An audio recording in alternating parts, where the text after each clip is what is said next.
When I moved into my new home, I was thrilled. Big backyard, perfect for my kids and dog to play in. The only problem? Privacy. So, I built a beautiful wooden fence around my property, simple, elegant, and well within local codes. Or so I thought. 2 weeks later, a letter arrived from the HOA. In bold red letters, it read, "Violation notice. Remove your fence immediately or face daily fines." Apparently, the HOA didn't like the color. They claimed it disrupted the neighborhood aesthetic. Seriously? It was a natural wood stain. I checked the rules. Nowhere did it say anything about fence color.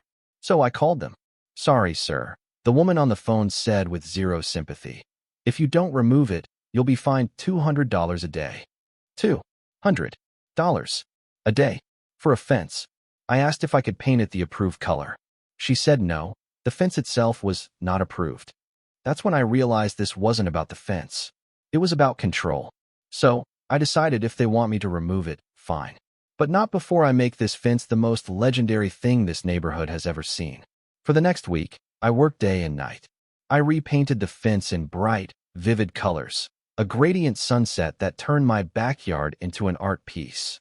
Then, I added murals of iconic landmarks, the Eiffel Tower, the Grand Canyon, Mount Rushmore. I even installed LED lights that made it glow like a neon masterpiece at night. It wasn't just a fence anymore. It was a tourist attraction. The neighbors loved it. People walked by just to take pictures. Kids posed for selfies. It became the talk of the town. And the HOA? They lost their minds. They sent me more letters, threatened me with bigger fines, even showed up at my door with their board president, Karen, in full force, wagging her finger in my face. "This is unacceptable," she screamed. "You are ruining the community." But here's the kicker. I had filed a special art permit with the city before starting my masterpiece. And guess what?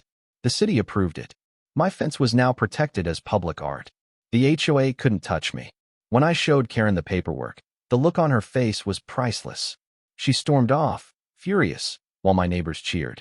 Now, every evening, I sit in my backyard, lights glowing, music playing, while Karen drives by with steam coming out of her ears. And that's how a boring fence became a legendary piece of art, and how I beat the HOA at their own game. Moral of the story: if they try to tear you down, build something they can never ignore.